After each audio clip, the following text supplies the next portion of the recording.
মায়েদের পায়ের নিচে সন্তানের জান্নাত, যেই মাকে আমরা বৃদ্ধাশ্রমে পাঠিয়ে দিয়েছি।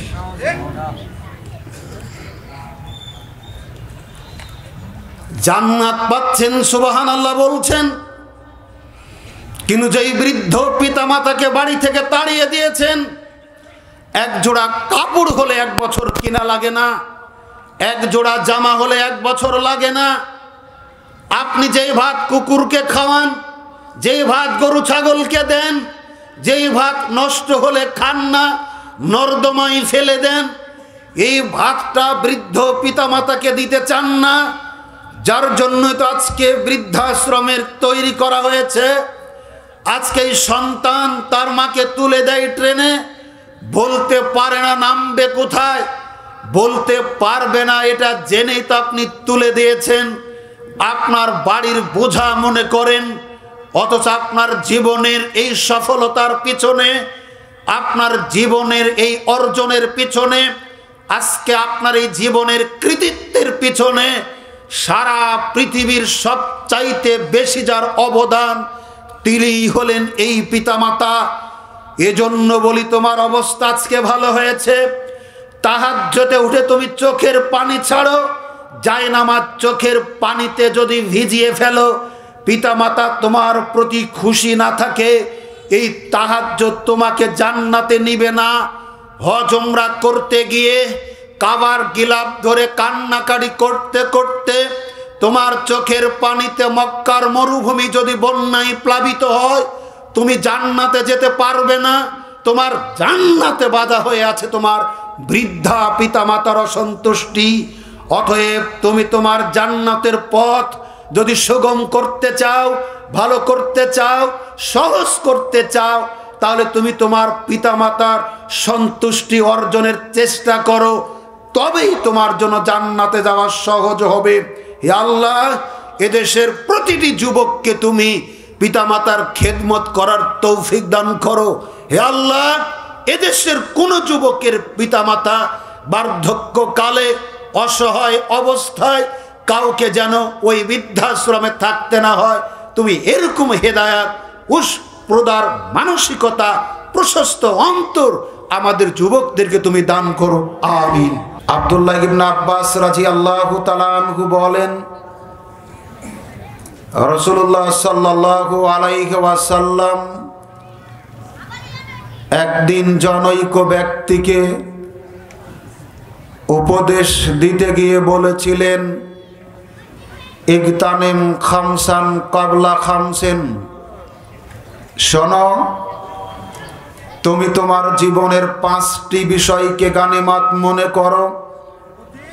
5টি বিষয় আসার আগে প্রত্যেকটা মানুষের জীবনে এমন 5টি বিষয় আছে, যেই 5টি বিষয়কে আল্লাহর নবী অনেক জান মাল ত্যাগ এর বিনিময়ে অর্জিত গানিমাতের মালের সাথে তুলনা করেছেন। 1, শাবাবাকা কাবলা হারামেক, তুমি তোমার যৌবন কালকে গানিমাত মনে করো। বার্ধক্য আসার আগে আমি, আপনি, আমরা কেউ চিরদিন যুবক থাকব না। যখন আমাদের যৌবন চলে যাবে তখনই বার্ধক্য এসে যাবে। অতএব আমাদেরকে আল্লাহর নবী যৌবন কালকে মূল্যায়ন করতে বলেছেন। 2, সেহাতেকা ক্বাবলা সাকামেক, তুমি তোমার সুস্থতাকে মূল্যায়ন করো অসুস্থতা এসে যাওয়ার আগে। মানুষ চিরদিন সুস্থ থাকে না, যখনই সে তার সুস্থতাকে হারায় তখনই অসুস্থতা এসে যায়। যখন আপনার শরীর স্বাস্থ্য ভালো আছে তখনই উচিত 2 রাকাত নফল সালাত আদায় করা, তখনই উচিত 2-4টা নফল সিয়াম পালন করা। না হলে এমন একদিন আসবে আমার আপনার ইচ্ছা হবে 2টি নফল সিয়াম পালন করার, কিন্তু অসুস্থতা এসে যাওয়ার কারণে করা সম্ভব হবে না। আমার আপনার উচিত যখন আমরা সুস্থ থাকি দুটি নফল সিয়াম পালন করা, না হলে এমন একদিন আসবে আমরা নফল সিয়াম পালন করার ইচ্ছা করব, কিন্তু অসুস্থতার কারণে পালন করা সম্ভব হবে না। এজন্য আল্লাহর নবী আমাদেরকে সুস্থতাকে মূল্যায়ন করতে বলেছেন। 3 গিনাকা কবলা ফাকরেক, তুমি তোমার সচ্ছলতাকে সুদিনকে গানিমাত মনে করো দুর্দিন আর অসচ্ছলতা এসে যাওয়ার আগে। হয়তো আপনার জীবনের সাথে মিলেও যেতে পারে আপনি খুব গরিব মানুষ, বহু কষ্ট করে ছেলেকে মেয়েকে অনেকটা লেখাপড়া শিখিয়েছেন, লেখাপড়া শিখাতে গিয়ে নিজে না খেয়ে থেকেছেন, ছেলেকে কষ্টে থাকতে দেননি, নিজে ছিঁড়া জামা কাপড় পরে থেকেছেন, আপনার ছেলেকে বুঝতে দেননি, আপনার ছেলের মুখে হাসি ফোটানোর জন্য মানুষের কাছে হাত পেতেছেন, ছেলেকে বুঝতে দেননি। আজকে আপনার এই ছেলে বড় একটা চাকুরি করে, মোটা অঙ্কের বেতন পায়, তার পরিবার নিয়ে শহরে বাসা ভাড়া নিয়ে থাকে, আপনার খোঁজ খবর আর নেয় না, আপনার দেখভাল করে না, আপনার তদারকি করে না। আপনি আজকে অসুস্থ, ডাক্তার দেখাবেন, এই ছেলের কাছে এতিমের মতো হাত পাতেন। আজকে আপনি অসুস্থ, ঔষধ কিনে খাবেন, মেয়ে জামাইয়ের কাছে এতিমের মতো হাত পাততে হয়। আজকে আপনি 1 কাপ চা কিনে খাবেন, আপনার পকেটে পয়সা নেই। আল্লাহর নবী যেন আপনাকেই বলছেন, এই দুর্দিন দুর্দশা, এই অসচ্ছলতায় আসার আগে তুমি তোমার সচ্ছলতাকে মূল্যায়ন করো। 4 ফারাগাকা কবলা শুগলেক, তুমি তোমার অবসরকে গানিমাত মনে করো ব্যস্ততা এসে যাওয়ার আগে।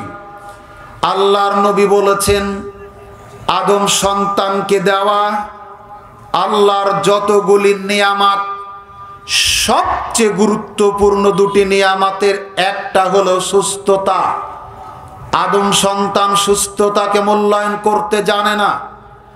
আদম সন্তান সুস্থতা কি এটা বুঝে না। আদম সন্তান সুস্থতা মানে বুঝে ক্যারাম খেলা, সুস্থতা মানে বুঝে দাবা খেলা, সুস্থতা মানে বুঝে ভদ্রাতে সময় কাটানো। আপনার অবসর বলতে বুঝে হলুদ শাড়ি পরে ভালোবাসা অর্জনের জন্য ভিক্ষুকের মতো একজন আরেকজনের পিছনে ঘোরাঘুরি করা। আল্লাহর নবী বলছেন, এর নাম অবসরকে মূল্যায়ন করা নয়। একদিন আল্লাহর নবী বলেন, সাহাবীরা তোমরা কি বলতে পারো তোমাদের মধ্যে কেউ কি দৈনিক 1000 নেকি কামাই করতে পারবে? সাহাবীরা বলছেন, এটা কি করে সম্ভব, কার জন্য সম্ভব? তখন তিনি বলছেন, যে বা যারা দৈনিক, নারী হোক পুরুষ হোক, যুবক যুবতী হোক, ছোট হোক আর বড় হোক, যে বা যারা দৈনিক 100 বার করে সুবহানাল্লাহি ওয়া বিহামদিহি সুবহানাল্লাহিল আযীম, আমরা যারা পুরুষরা আছি একটু সরবে পড়ি। আজকের এই মাজলিসটা জিকিরের মাজলিসে প্রমাণ করার চেষ্টা করি। মা বোন যারা আছেন আপনারা নীরবে পড়ুন, সুবহানাল্লাহি ওয়া বিহামদিহি সুবহানাল্লাহিল আযীম। আল্লাহর নবী বলেন, যে বা যারা দৈনিক এই তাসবিহটা 100 বার করে পড়বে তার আমল নামায় 1000 নেকি লেখা হবে। যতক্ষণ ভদ্রাতে কাটালেন এই তাসবিহটা 100 বার নয়, লাখো বার পড়া সম্ভব। আল্লাহর নবী বলছেন, যে বা যারা দিনে রাতে সুবহানাল্লাহিল আযীম ওয়া বিহামদিহি, আগের তাসবিহ একই, আগের বাক্য পরে, পরের বাক্য আগে, একই বাক্য একটু পড়ার চেষ্টা করি। সুবহানাল্লাহিল আযীম ওয়া বিহামদিহি। আল্লাহর নবী বলেন, যে বা যারা যতবার এই তাসবিহ পাঠ করবে জান্নাতের ভিতরে তার জন্য ততটা খেজুরের গাছ লাগানো হবে। আমি আপনি যতক্ষণ ক্যারাম খেলি, দাবা খেলি, লুডো খেলি, যতক্ষণ ডিশের আড্ডাতে মেতে থাকি, ততক্ষণ এই তাসবিহটা অসংখ্যবার পাঠ করা সম্ভব। আল্লাহর নবী বলেন, যে বা যারা লা হাওলা ওয়ালা কুওয়াতা ইল্লা বিল্লাহ, লা হাওলা ওয়ালা কুওয়াতা ইল্লা বিল্লাহ। আল্লাহর নবী বলেছেন, জান্নাতের ভিতরে অনেক কিছুর ভান্ডার আছে। আছে দুধের ভান্ডার, আছে মধুর ভান্ডার, আছে পানির ভান্ডার, আছে শরাবের ভান্ডার, অনেক ফলমূলের ভান্ডার।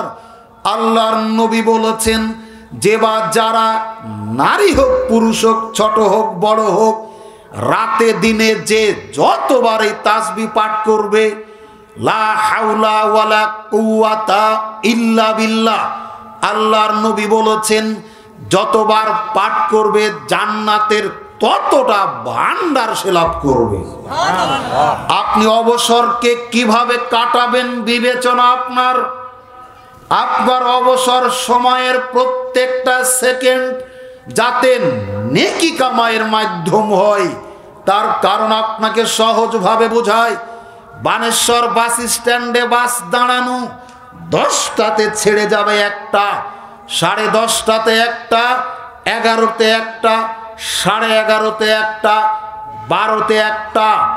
যেই বাস 10:30টাতে যাবে আর 2 মিনিট বাকি থাকতে পরের বাস এসে হাজির, চেইন মাস্টার তাকে বলছে, তুমি সরো, তোমার টাইম শেষ।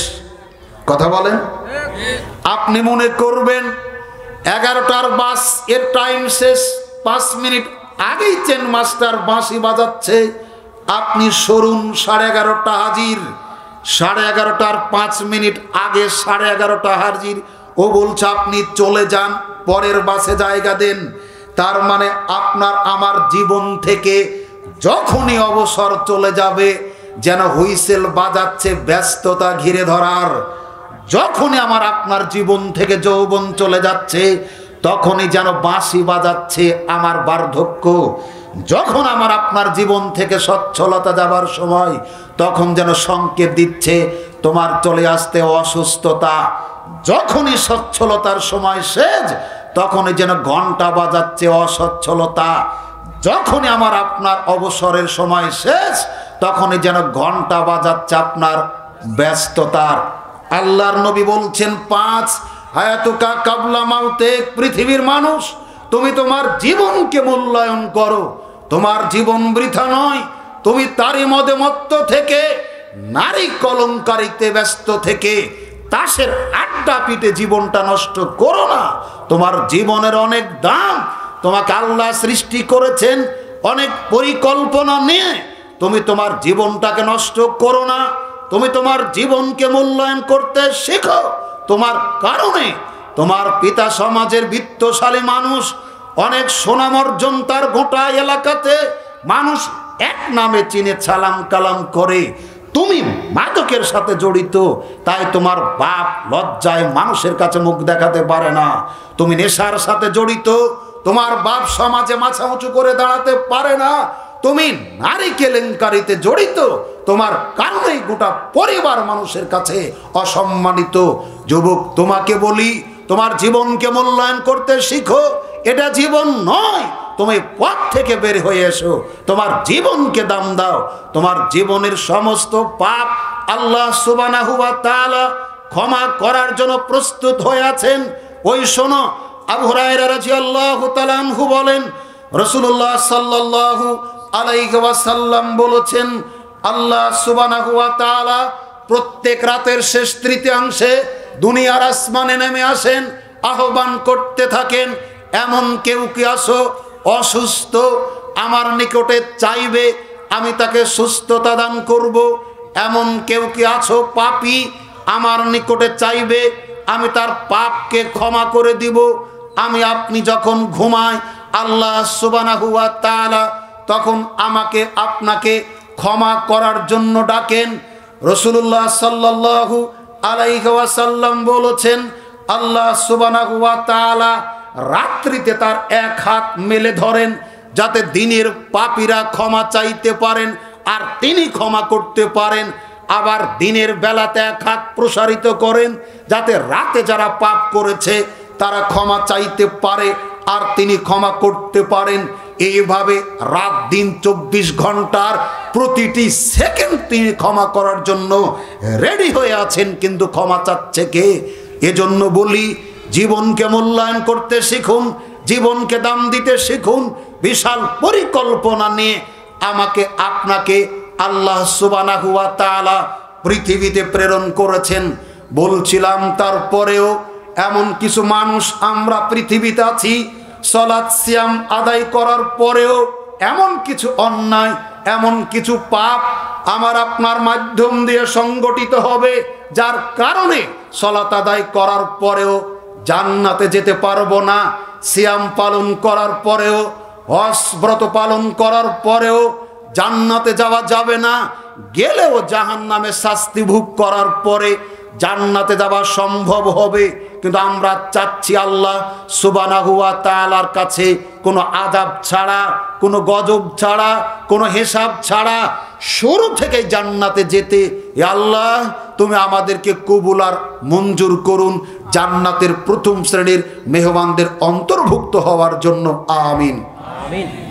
চলুন ওই সমস্ত পাপাচার কি, যেই ত্রুটি আমার আপনার ভিতরে থাকলে শুরুতেই জান্নাতে যাওয়ার সুযোগটা হারাতে হবে। আজকের আলোচনা থেকে ওই ত্রুটি বিচ্যুতিগুলিকে আমরা শনাক্ত করার চেষ্টা করব, চিহ্নিত করার চেষ্টা করব, যাতে করে আমাদের মধ্যে থাকলে আমরা সংশোধনী এনে বাকি জীবন বিশুদ্ধভাবে চলে আল্লাহ অসংখ্য নাজ নিয়ামত রহমত বরকতে ভরা জান্নাতের উপভোগ করতে পারি। আল্লাহ যেন সেই তৌফিক দান করেন, আমিন। আব্দুল্লাহ ইবনে আমর রাদিয়াল্লাহু তাআলা আনহু বলেন, রাসূলুল্লাহ সাল্লাল্লাহু আলাইহি ওয়াসাল্লাম বলেছেন, লা ইয়াদখুলুল জান্নাতা মান্নানুন ওয়ালা আকুন ওয়ালা মুদমিনুল খামর। আল্লাহর নবী বলেছেন, আল্লাহর জান্নাতে যাবে না দান করে যারা খোঁটা দেয় তারা। দান করে খোঁটা দেয় যারা জান্নাতে যাবে না তারা। দান করে খোঁটা দেয় যারা জান্নাতে যাবে না তারা। 2, ওয়ালা আকুন, পিতামাতার অবাধ্য চলে যেই ছেলে মেয়ে এরা জান্নাতে যাবে না। পিতামাতার অবাধ্য চলে যেই ছেলে মেয়ে তারা জান্নাতে যাবে না। মহান আল্লাহ বলেন, ওয়া ক্বাদা রাব্বুকা আল্লা তা'বুদু ইল্লা ইয়্যাহু ওয়া বিল ওয়ালিদাইনি ইহসানান। আল্লাহ সুবহানাহু ওয়া তাআলা এটা আবশ্যক করে দিয়েছেন আল্লাহর ইবাদতের পরে যাদের খেদমত করতে হবে, যাদের দেখভাল করা জরুরি আমার আপনার জন্য, তারা হলেন পিতামাতা। আল্লাহর নবী বলছেন, পিতামাতার সন্তুষ্টিতে আল্লাহর সন্তুষ্টি, আর পিতামাতার অসন্তুষ্টিতে আল্লাহর অসন্তুষ্টি। আল্লাহর নবী বলেন, হুমা জান্নাতুকা ওয়া নারুকা। শোনো পৃথিবীর মানুষ, পিতামাতার সন্তুষ্টিতে আল্লাহর সন্তুষ্টি, আর পিতামাতার অসন্তুষ্টিতে আল্লাহর অসন্তুষ্টি। তিনি বলেন, পিতামাতার 2 জন তোমার জন্য হয় জান্নাত না হলে জাহান্নাম। তাদেরকে খুশি করো, জান্নাতে যেতে পারবে। তাদেরকে যদি খুশি করতে না পারো, জান্নাতে যেতে পারবে না। রাসূল সাল্লাল্লাহু আলাইহি ওয়াসাল্লামকে জিজ্ঞাসা করা হলো, আল্লাহর নবী, মান আহাক্কা বিহুসনিস সুহবাতি, আমার নিকট থেকে সবচেয়ে বেশি খেদমত কারা পাবে, শ্রদ্ধা ভক্তি কারা পাবে, আমি খরচ করব যাদের জন্য সবচাইতে অধিকার কার বেশি? আল্লাহর নবী বললেন, উম্মুকা, তোমার মায়ের। দ্বিতীয়বার জিজ্ঞাসা করা হলো, তারপর কার? তিনি বললেন, তোমার মায়ের। তৃতীয়বার বলা হলো, তারপরে কার? তিনি বলছেন, তোমার মায়ের। চতুর্থবার বলা হচ্ছে তোমার পিতার। পঞ্চমবার বলছেন সুম্মা আদনাকা আদনাকা, এরপর আর যারা আছে তারা। আপনাকে আজ পর্যন্ত এই হাদিসের অনুবাদ আমরা বোঝাতে পারিনি, আজকে একটু বোঝেন পারেন কিনা।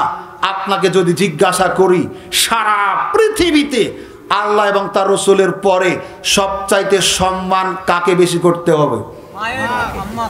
হয়নি, এ হাদিসের অনুবাদের আলোকে হয়নি। আপনি বুঝেছেন কিনা দেখুন। আল্লাহ এবং তার রসুল বাদে সারা পৃথিবীতে সম্মানের যত পাত্র আছে সবচেয়ে বেশি সম্মান পাবে বাপ। বোঝাতে পারিনি? আপনি একটু বোঝার চেষ্টা করুন, ধৈর্য ধরুন, আপনার প্রশ্নের জবাব হয়ে যাবে।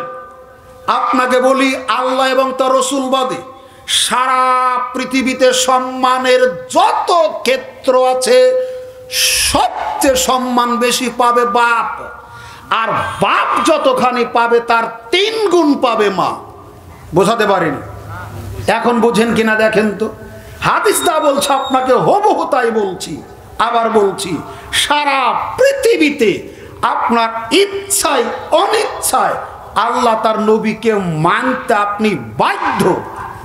আল্লাহ এবং তার নবী বাদে সারা পৃথিবীতে শ্বশুর, শাশুড়ি, শ্যালক, শালিকা, দেবর, ভাবি, দুলাভাই, উস্তাদ, পীর, পায়গম্বর, অলি আউলিয়া, শিক্ষক, শিক্ষিকা, যে যেখানে আছে তারা যত সম্মান পাবে তার চেয়ে সবচেয়ে বেশি সম্মান কে পাবে বলুন তো? পিতা, বাপ। আর বাপ যতখানি পাবে তার 3 গুণ বেশি পাবে কে? কি হাদিসের অনুবাদ বুঝেছেন? অথচ আল্লাহর নবী বলছেন, আল জান্নাতু তাহতাল আকদামিল উম্মাহা, মায়েদের পায়ের নিচে সন্তানের জান্নাত। মায়েদের পায়ের নিচে সন্তানের জান্নাত, মায়েদের পায়ের নিচে সন্তানের জান্নাত, যেই মাকে আমরা বৃদ্ধাশ্রমে পাঠিয়ে দিয়েছি।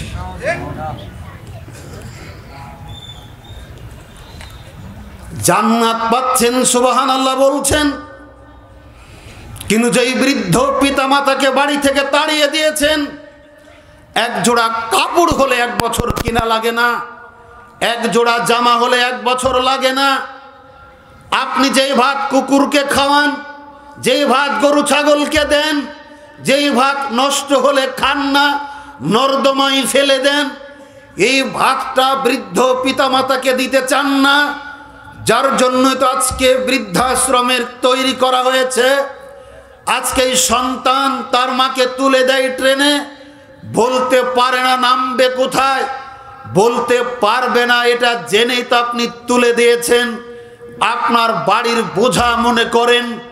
অথচ আপনার জীবনের এই সফলতার পিছনে, আপনার জীবনের এই অর্জনের পিছনে, আজকে আপনার এই জীবনের কৃতিত্বের পিছনে সারা পৃথিবীর সবচাইতে বেশি যার অবদান তিনি হলেন এই পিতামাতা।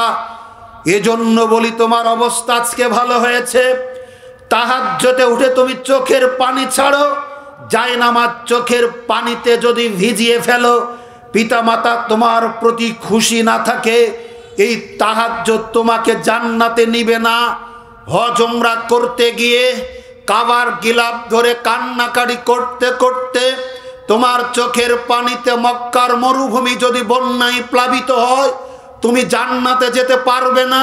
তোমার জান্নাতে বাধা হয়ে আছে তোমার বৃদ্ধা পিতামাতার অসন্তুষ্টি। অতএব তুমি তোমার জান্নাতের পথ যদি সুগম করতে চাও, ভালো করতে চাও, সহজ করতে চাও, তাহলে তুমি তোমার পিতামাতার সন্তুষ্টি অর্জনের চেষ্টা করো, তবেই তোমার জন্য জান্নাতে যাওয়া সহজ হবে। হে আল্লাহ, এদেশের প্রতিটি যুবককে তুমি পিতামাতার খেদমত করার তৌফিক দান করো। হে আল্লাহ, এদেশের কোন যুবকের পিতামাতা বার্ধক্যকালে অসহায় অবস্থায় কাউকে যেন ওই বৃদ্ধাশ্রমে থাকতে না হয়, তুমি এরকম হেদায়াত, প্রদার মানসিকতা, প্রশস্ত অন্তর আমাদের যুবকদেরকে তুমি দান করো, আমিন। সম্মানিত উপস্থিতি, আল্লাহর নবী বলছেন, পিতামাতার যারা অসন্তুষ্ট অর্জন করে, পিতামাতার যারা অবাধ্য, তারা জান্নাতে যাবে না। 3, ওয়ালা মুতমিনুন খামর, নিয়মিত যারা নেশাদার দ্রব্য ভক্ষণ করে, যারা বিড়ি, সিগারেট, জর্দা, তামাক, আলাপাতা হেরোইন, ফেনসিডিল, গাঁজা, ইয়াবা এগুলো সেবন করে তারা আল্লাহর জান্নাতে যাবে না। এই হাদিসের ভিতরে 3 শ্রেণীর মানুষ আল্লাহর জান্নাতে যাবে না, এটা প্রমাণিত হলো। 1, মান্নানুন, দান করে খোঁটা দেয় যারা। 2, ওয়ালা আকুন, পিতামাতার অবাধ্য চলে যেই ছেলে মেয়ে তারা। 3, ওয়ালা মুদমেনুন খামর, নিয়মিত যারা নেশাদার দ্রব্য ভক্ষণ করে তারা। আবু জার গিফারি রাদিয়াল্লাহু তাআলা আনহু বলেন, রাসূলুল্লাহ সাল্লাল্লাহু আলাইহি ওয়াসাল্লাম বলেছেন, সালাসাতুন লা ইয়াকাল্লিমুহুমুল্লাহ ইয়াউমাল কিয়ামা ওয়া লা ইয়ানজুরু ইলাইহিম ওয়া লা ইউসাক্কিহিম ওয়া লাহুম আযাবুন আলীম। কিয়ামতের মাঠে আল্লাহ সুবহানাহু ওয়া তাআলা 3 শ্রেণীর মানুষের দিক সাথে কথা বলবেন না। দয়ার দৃষ্টিতে, রহমতের দৃষ্টিতে, করুণার দৃষ্টিতে, মায়াবী চাহনিতে তাকাবেন না। তাদের পাপকে ক্ষমা করবেন না। তাদের জন্য থাকবে যন্ত্রণাদায়ক শাস্তি। কিয়ামতের মাঠে আল্লাহ 3 শ্রেণীর মানুষের সাথে কথা বলবেন না, দয়ার দৃষ্টিতে তাকাবেন না, পাপকে মাফ করবেন না। তাদের জন্য জাহান্নামের শাস্তি নির্ধারণ করে রাখা হয়েছে। অনুবাদ করার আগে মাঝখানে 2 মিনিট আপনার সাথে কিছু কথা। আবু হুরায়রা রাদিয়াল্লাহু তাআলা আনহু বলেন, রাসূলুল্লাহ সাল্লাল্লাহু আলাইহি ওয়াসাল্লাম বলেছেন, আল্লাহ সুবহানাহু ওয়া তাআলার দয়া যতখানি তার 100টা ভাগ। 1 ভাগ দয়া, 1 ভাগ রহমত, 1 ভাগ মায়া মমতা আল্লাহ তার মাখলুক যেদিন সৃষ্টি করেছেন সেদিন দিয়েছেন। কিয়ামত পর্যন্ত আর দয়া লাগবে না।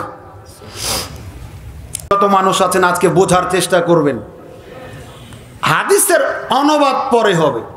আল্লাহর দয়ার কত ভাগ? 100 ভাগ। আল্লাহর দয়া 100 ভাগ। 1 ভাগ তিনি দিয়েছেন যেই দিন তার মাখলুক, জানা অজানা, চেনা অচেনা যত মাখলুক আছে যেদিন সৃষ্টি করেছেন সেদিন দিয়েছেন 100 ভাগের 1 ভাগ। আর লাগবে না। এই পাওয়ার চলবে কিয়ামত পর্যন্ত। আপনাকে দেখি আজকে বোঝাতে পারি কিনা। হে আল্লাহ, এই হাদিসটা আলোচক শ্রোতা উভয়ের জন্য বোঝা তুমি সহজ করে দাও। দেখেন আপনি বুঝেন কিনা। 100 ভাগের কত ভাগ? 1 ভাগ। কাজ করবে দুনিয়ার শুরু থেকে কিয়ামত পর্যন্ত, আর দয়া লাগবে না। ধরে নেন আমরা বাংলাদেশে জীবিত আছি প্রায় 16 কোটির বেশি মানুষ, তাই তো? অন্য কোন দেশের মানুষকে আল্লাহর এই দয়া দিব না। ধরে নেন, দিতে তো হবেই, কথার কথা দিব না। তাহলে 16 কোটি মানুষে 1 ভাগ দয়া যদি আবার বেটে নেই, ভাগ করে নিই, তাহলে আল্লাহর দয়ার 100 ভাগের 1 ভাগ ভাগ 16 কোটি। ইস, সবাই বুঝতে পারলে আমি খুব আনন্দিত হতাম, বুঝতে পারতাম যে বুঝতে পেরেছেন ইনশাআল্লাহ। 1 ভাগ 1 অংশ দয়ার 16 কোটি ভাগের 1 ভাগ মাইক্রোস্কোপেও দেখা হয়তো কঠিন হবে। এখন আপনাকে বোঝায় এই দয়ার কতখানি মা একটা মুরগির মধ্যে আছে। 10-15টা বাচ্চা পেটের নিচে দিয়া দেয়া আছে, ডিম ফুটিয়ে বাচ্চা তুললো। ক্ষুধার্ত মা 1 মুঠ খুদ তার দিকে ফিকে মারলেন। ক্ষুধার্ত মা মুরগিটা না খেয়ে কটকট করে বাচ্চাকে ডেকে খাওয়ায়। ঠিক বলেন, একটু গুরুত্ব দেন। নীরব হন। প্রচলিত যে ওয়াজ মাহফিল, আজকের মাহফিল ওটা নয়। বাড়ি পর্যন্ত কিছু নিয়ে যান, কিছু বুঝেন। আমি কি বোঝাতে চাচ্ছি আপনাকে?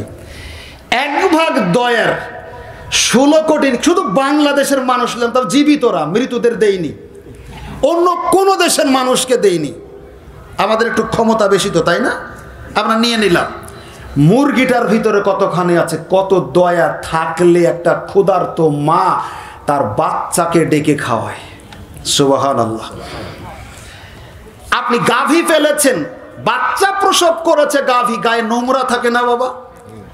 গাভী আপনার, ধনী হবেন আপনি, কিন্তু ঘৃণা করে বাছুরের গায়ে হাত দিচ্ছেন না। মা গাভীটা জিহবাদে চেটে পরিষ্কার করে দিচ্ছে। বলেন তো কতখানি দয়া ওর ভিতরে আছে?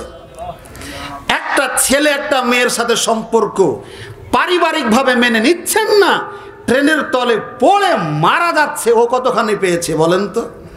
বোঝাতে পারেনি।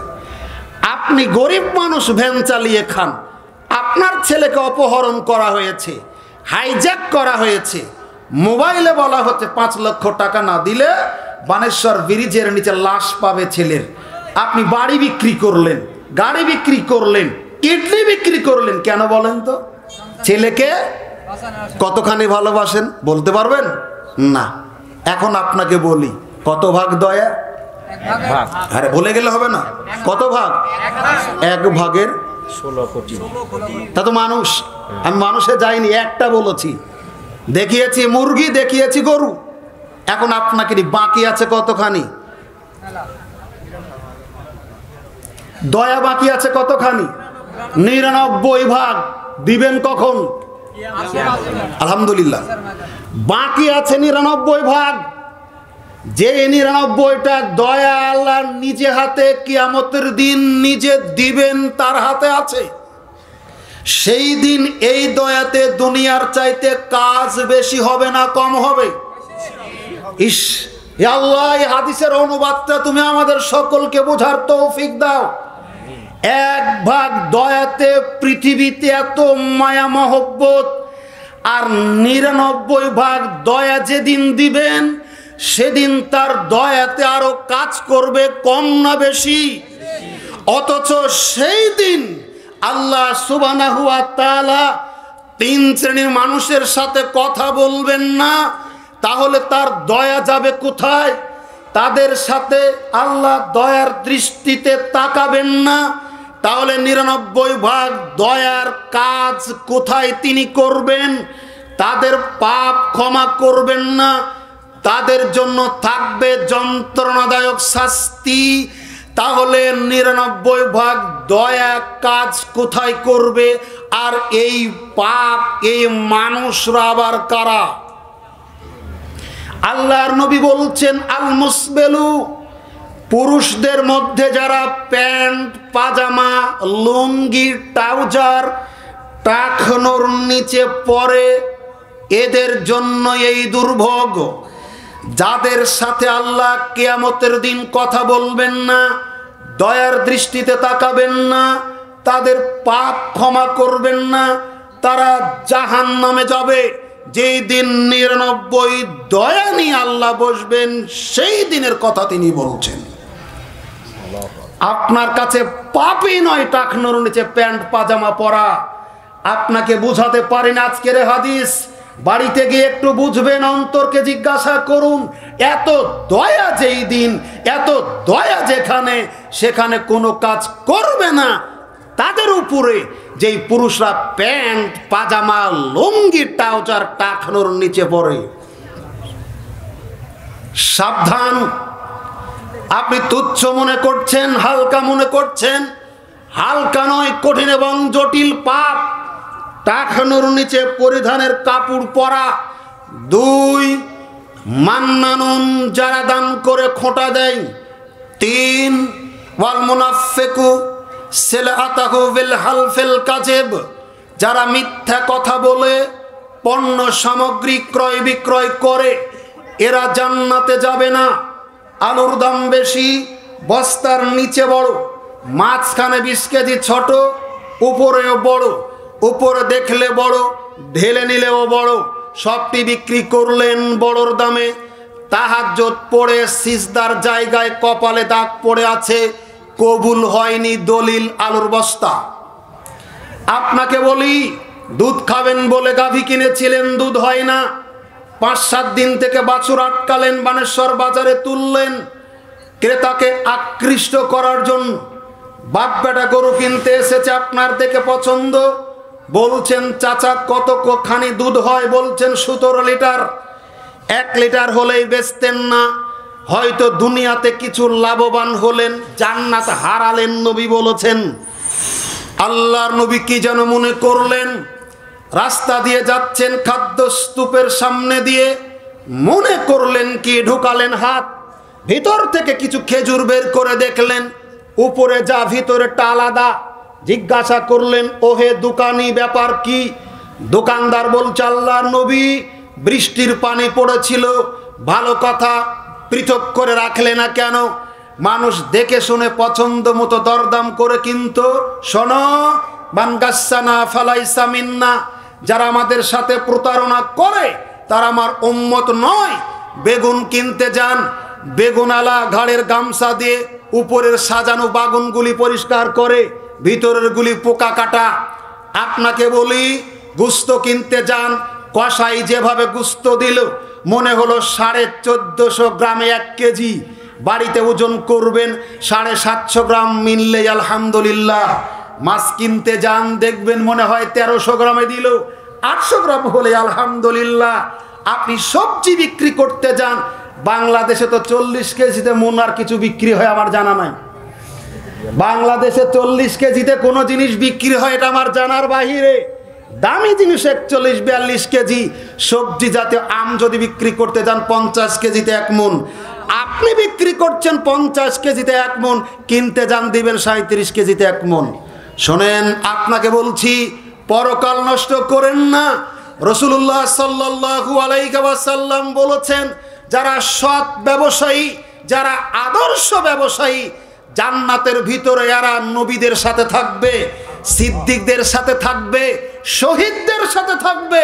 আপনি কি চান না আদর্শ ব্যবসায়ী হয়ে নবীদের সাথে জান্নাতে থাকতে? আপনি কি চান না সৎ ব্যবসায়ী হয়ে সিদ্দিকদের সাথে জান্নাতে থাকতে? আপনি কি চান না আদর্শ ওজনে কারচুপি না করে আপনি শহীদদের সাথে জান্নাতে থাকতে? হালাল পেশাকে হারাম করবেন না, প্রতারণার পথ পরিহার করুন, ওজনে কারচুপি বন্ধ করুন, খাদ্যে ভেজাল বন্ধ করুন। আপনাকে বলছিলাম সিন্ডিকেট বন্ধ করুন। আশ্চর্য লাগে, প্রান্তিক পর্যায়ের কৃষক রোদে পুড়ে বৃষ্টিতে ভেজে জমিনে চাষাবাদ করে যেই ন্যায্য মূল্যটা পায় না, মাঝখানের কিছু সিন্ডিকেটের কারণে, মধ্যস্বত্বভোগী কিছু দালাল শ্রেণী মানুষদের কারণে রাষ্ট্র যেমন বিতর্কিত হচ্ছে, প্রান্তিক পর্যায়ের কৃষকরাও তাদের ন্যায্য মূল্য থেকে বঞ্চিত হচ্ছে। এদের বিরুদ্ধে রুখে দাঁড়ান। পুলিশ প্রশাসন দিয়ে কাজ হবে না। ব্যবসায়ী কি জান্নাতে যেতে চায় না? জান্নাতে যদি যেতে চায়, যাবতীয় প্রতারণার পথ বন্ধ করতে হবে, না হলে দুনিয়ার বিপদ থেকে বাঁচতে পারবে না, পারলৌকিক বিপদ থেকেও বাঁচতে পারবে না। সম্মানিত উপস্থিতি, চলুন এরপরে নিয়ে যায়। আবু বকর সিদ্দিক রাদিয়াল্লাহু তাআলা আনহু বলেন, রাসূলুল্লাহ সাল্লাল্লাহু আলাইহি ওয়াসাল্লাম বলেছেন, লা ইয়াদখুলুল জান্নাতা জাসাদুন গুসসিয়া বিল হারাম, ওই দেহ আল্লাহর জান্নাতে যাবে না যেই দেহ হারাম দিয়ে গড়ে উঠেছে। হারাম দিয়ে গড়ে ওঠা দেহ জান্নাতে থাকার উপযোগী নয়। বিশ্বাস করুন, জান্নাতে থাকবে হালাল খাদ্য দিয়ে যেই দেহ গড়ে উঠেছে, মাদক মুক্ত দেহ, নির্ভেজাল দেহ, ফরমালিন মুক্ত দেহ জান্নাতের উপযোগী। ভেজাল যুক্ত কোনো দেহ জান্নাতের উপযোগী নয়। জান্নাতে যাওয়ার জন্য ভালো চেহারার মালিক হওয়া শর্ত নয়, জান্নাতে যাওয়ার জন্য ধনী হওয়া শর্ত নয়। জান্নাতে যাওয়ার জন্য ভালো চেহারা যদি শর্ত হতো, বেলাল রাদিয়াল্লাহু তাআলা আনহু জীবনে কোনোদিন জান্নাতে যেতে পারতেন না। বেলাল, কোরআন হাদিসের ভাষা অনুযায়ী বোঝা যায়, পৃথিবীর সবচাইতে কালো কুচকুচে মানুষ। কাবার ছাদে উঠে যখন আজান দিচ্ছিলেন, মক্কার কাফেরেরা বলছিল, লাত, মানাত, হুবল, উজ্জা দেবতার কসম, আমাদের বাপদাদারা বেঁচে নাই, থাকলে কালো কুচকুচে কাকের আজানের দৃশ্যটা দেখা লাগতো। মক্কার কাফেরেরা বেলালকে মানুষের মর্যাদা দেয়নি, মানুষের স্বীকৃতি দেয়নি, কাকের সাথে তুলনা করেছে। অথচ আল্লাহর নবী স্বপ্নে রাজ্যে জান্নাত চষে বেড়াচ্ছেন। ফজরের সালাতে ইমামতি করে সাহাবীদের দেখে মুখ ফিরিয়ে জিজ্ঞাসা করলেন, বেলাল জি, তুমি এমন কি আমল করো? আমি যখন জান্নাতের দরজার বাহিরে দাঁড়ানো, আমি শুনতে পেলাম জান্নাতের ভিতর কেউ যেন হাঁটাচলা করছে। আমি মনোযোগী হলাম, বোঝার চেষ্টা করলাম এই হাঁটাটা কার। আমি তখন ধারণা করলাম, বেলাল, এই খসখস জুতা স্যান্ডেলের আওয়াজ তোমারই। আল্লাহর নবী জান্নাতের ভিতরে তাকে দেখলেন, বেলাল রাদিয়াল্লাহু তাআলা আনহুকে। যাকে মক্কার কাফেরেরা মানুষের স্বীকৃতি দেয়নি, মানুষ বলে মানেনি, অথচ রাসূলুল্লাহ সাল্লাল্লাহু আলাইহি সাল্লাম তাকে দেখলেন জান্নাতের ভিতরে। অতএব জান্নাতে যাওয়ার জন্য চেহারা ভালো হওয়া শর্ত নয়, শর্ত হলো তাকওয়া, পরহেজগারিতা, আল্লাহ ভীতিতা। আল্লাহ সুবহানাহু ওয়া তাআলা বলছেন, ইন্না আকরামাকুম ইনদাল্লাহি আতকাকুম, তোমাদের মধ্যে আল্লাহর কাছে ওই ব্যক্তি সর্বাধিক সম্মানিত যে ব্যক্তি আল্লাহকে ভয় করে। সারা পৃথিবীর সবচাইতে সুন্দর চেহারার মালিক, সবচাইতে বেশি ধনী মানুষ, তার ভিতরে যদি ঈমান নামক বস্তুটা না থাকে, আল্লাহর কাছে আর 5 পয়সার দাম নেই। আর সারা পৃথিবীর সবচাইতে অধিকার বঞ্চিত মানুষ, নির্যাতিত মানুষ, আপনার সবচাইতে দরিদ্র মানুষ, কোনোদিন সুখ শান্তি বুঝেনি, সবচাইতে কুৎসিত চেহারার মানুষ, তার ভিতরে একটা জিনিস আছে, তার নাম হলো ঈমান। কথা বলেন কি নাম? ঈমান। বানেশ্বর বাজারের সুইপার যে পায়খানা পরিষ্কার করে, যে মেথর, যে মুচি জুতা সেলাই করে, এই মুচি মেথরের ভিতরে যদি ঈমান নামক বস্তুটা থাকে, তাহলে সারা পৃথিবীর সবচাইতে ধনী, সবচাইতে সুন্দর বেঈমান লোকটার চাইতে আল্লাহর কাছে এই বানেশ্বর বাজারের মুচি মেথরের দাম বহুগুণে বেশি। কারণ হলো তার ঈমান, কারণ হলো তার তাকওয়া, তার পরহেজগারিতা, তার ঈমানদারিতা। এই কারণে আল্লাহ তাকে মূল্যায়ন করেছেন। অতএব জান্নাতে যদি যেতে চান, হালাল খাদ্য ভক্ষণ করে দেহটাকে সাজানোর চেষ্টা করুন। সামনে রমজান মাস, অনেক ফজিলতের হাদিস শুনে সুবহানাল্লাহ বলবেন। সাবধান, সারি যেটা খাচ্ছেন যাতে হালাল হয়।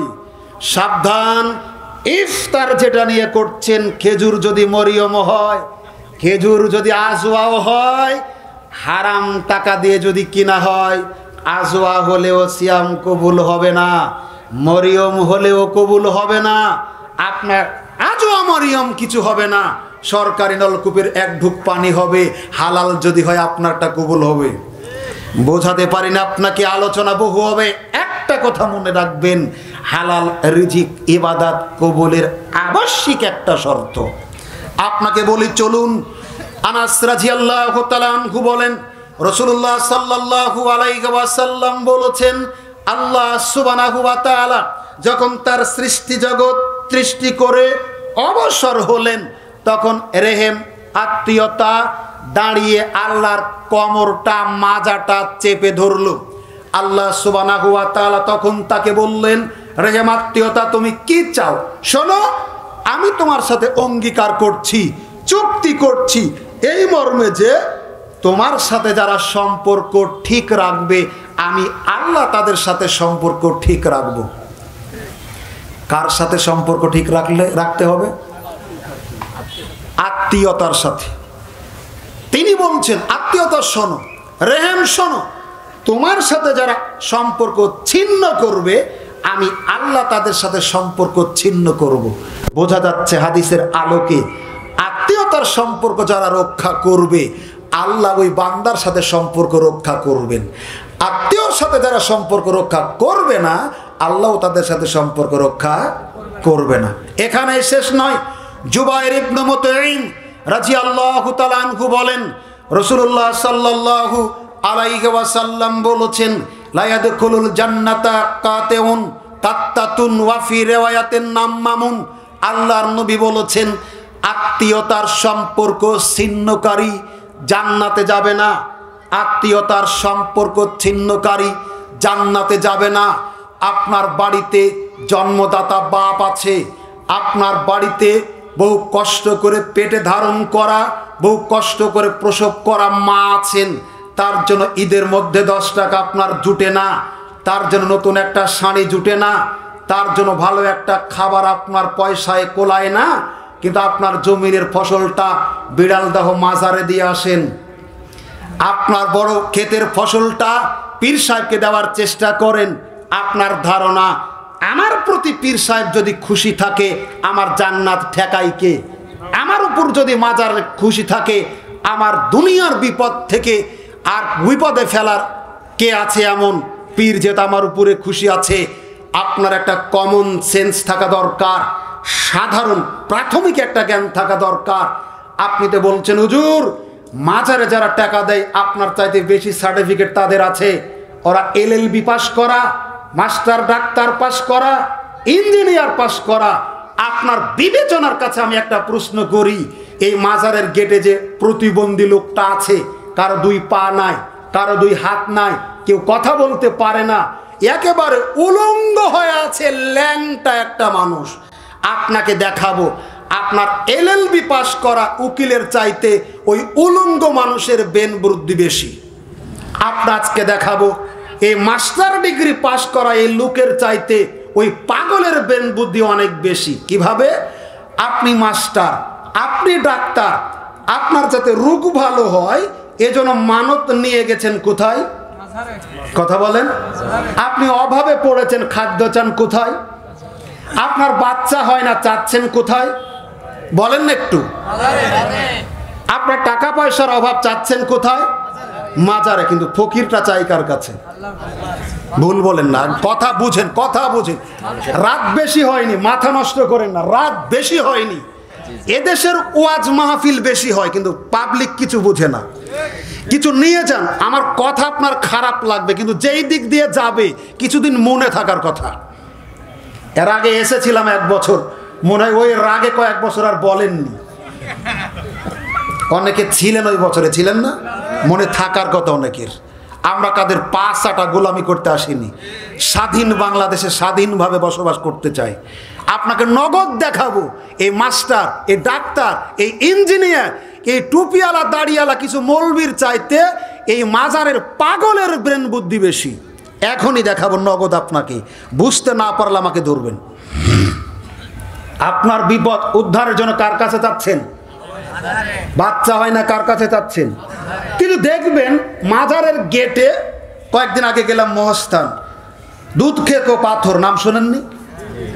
গেছেন অনেকে। দুধ খেকো পাথর দেখলাম, পাথরের উপর আল্লাহর শ্রেষ্ঠ একটা নিয়ামত দুধ গরু ঢালা আছে, কুত্তায় খাচ্ছে।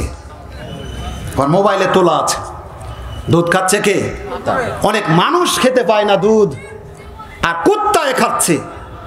আমি মুসলমান বললে আমার হয়তো অন্যায় হবে, ওরা কি মানুষ আপনার মনে হয়? ওরা কি মানুষ? আশ্চর্য। দেখেন তো, আপনার বাচ্চা হচ্ছে না, চাচ্ছেন মাজারে, টাকার অভাব, চাচ্ছেন মাজারে, বাবা যদি দেয় আপনার ধনী হবেন। কিন্তু মাজারের গেটে একটা ভাঙ্গা থালা নিয়ে বসে আছে কি? ফকির। কার কাছে চাই বাবা? আপনার কাছে। আপনি শিক্ষিত মাস্টার ডাক্তার ইঞ্জিনিয়ার, আপনি চাচ্ছেন পীরের কাছে, আর ফকির চাচ্ছে। ফকিরের বুদ্ধি আছে যে পীরের দেওয়ার ক্ষমতা? পীর যদি দিতে এতদিন বসে থাকা লাগে? তাহলে বুকাকে বেশি বলেন, আপনি না ওই বলেন না কে? যাকে বলছেন আপনার চাইতে সার্টিফিকেট আরো বেশি। সার্টিফিকেট কি করবেন?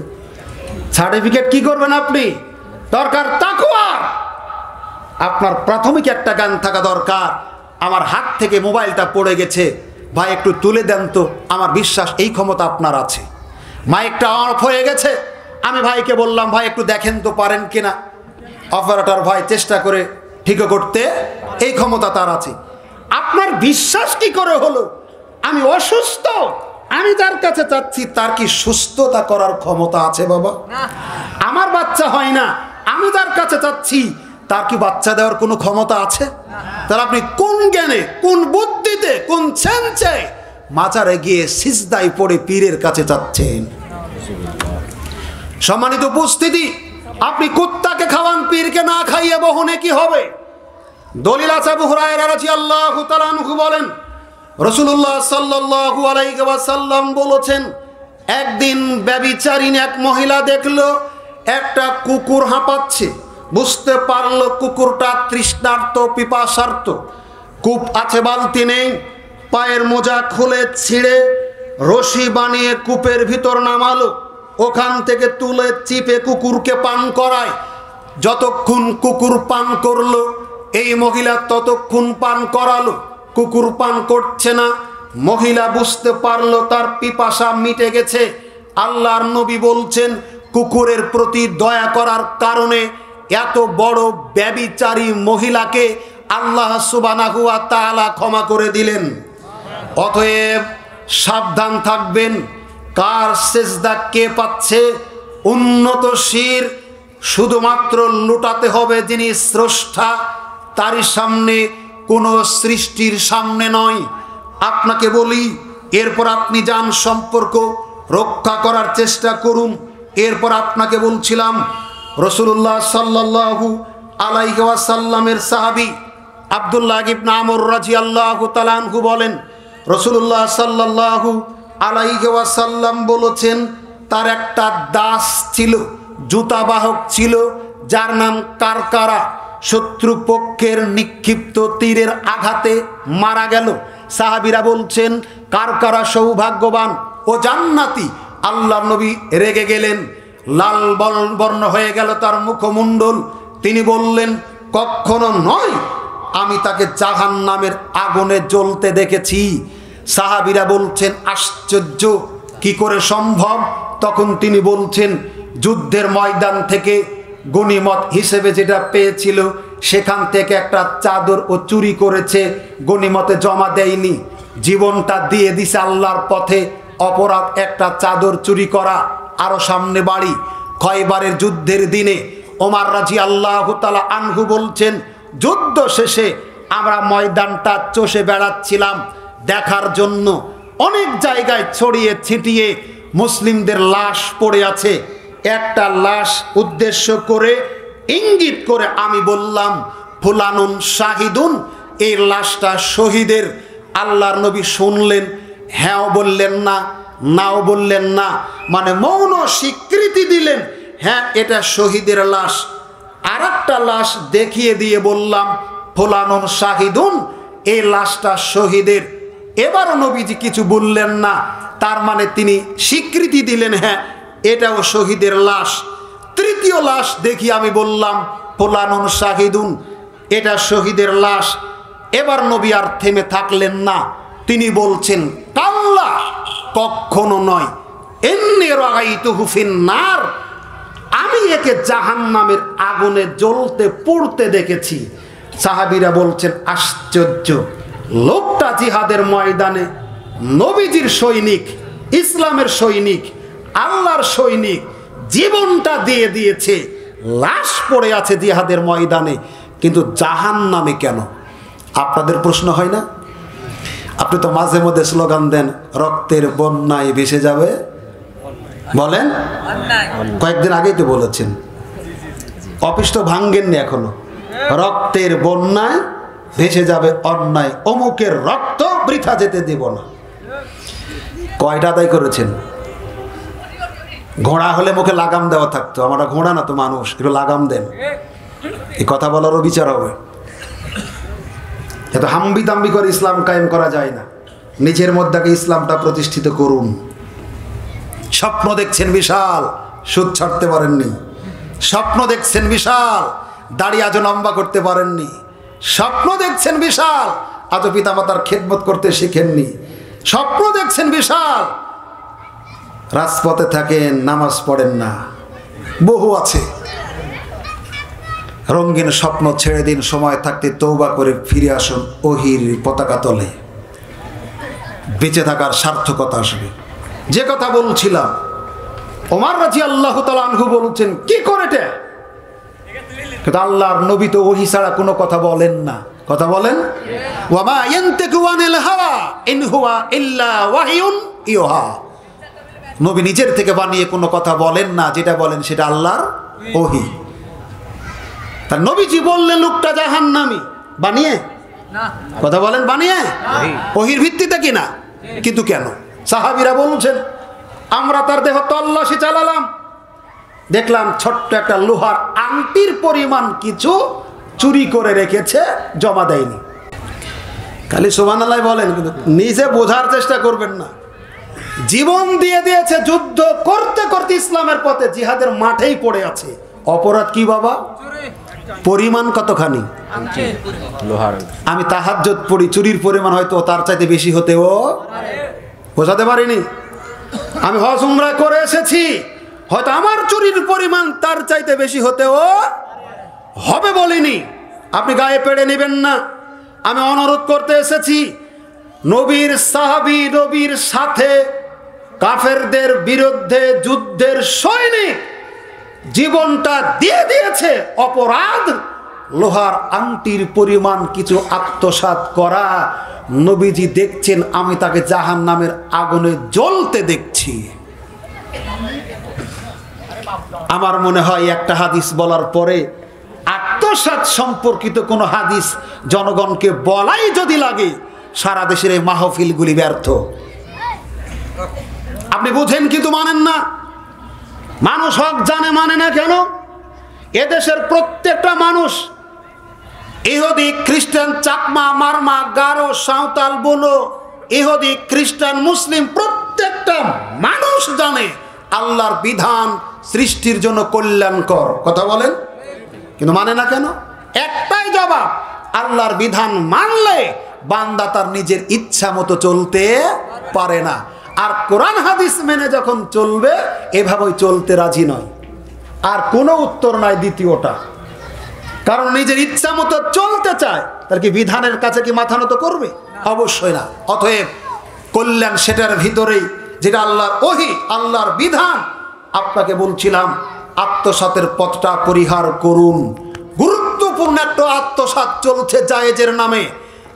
হজে যাচ্ছেন হাজী সাহেব, মক্কা থেকে ফিরবেন কি ফিরবেন না, এই ধারণার বশবর্তী হয়ে জমি যা ছিল সব ছেলেদের লিখে দিয়েছেন।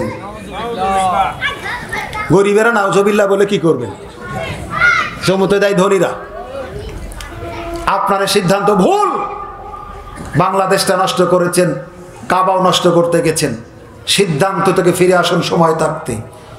বাপ মারা গেছে, আপনি ভাই, আপনি ছেলে বেঁচে আছেন, আপনার বোনদের ডেকে বলা উচিত ছিল এই যে বাপের জমি জায়গার দলিল আদিল্লাহ, আজকে ভাগ বটোয়ারা হবে।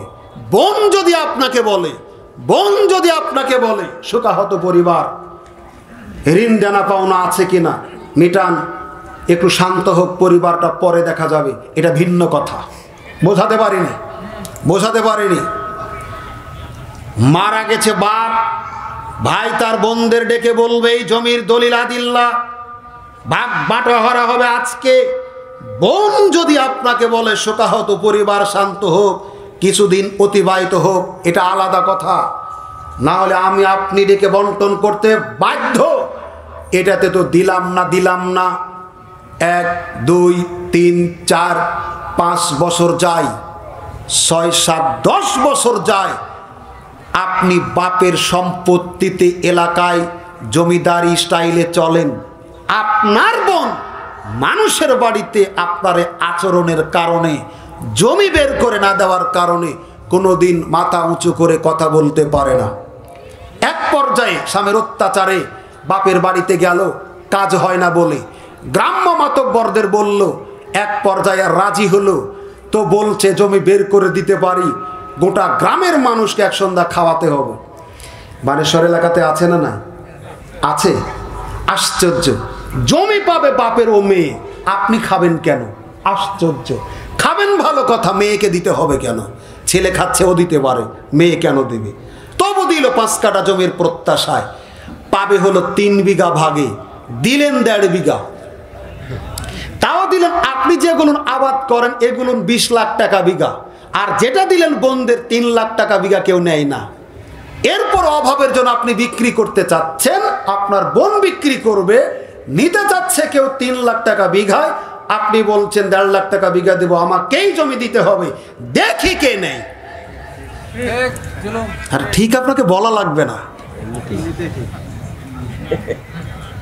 আমি দেখে দেখে বলছি, মুখে আমি দেখে দেখে বলছি। আশ্চর্য, আপনাকে কে বুদ্ধি দিল?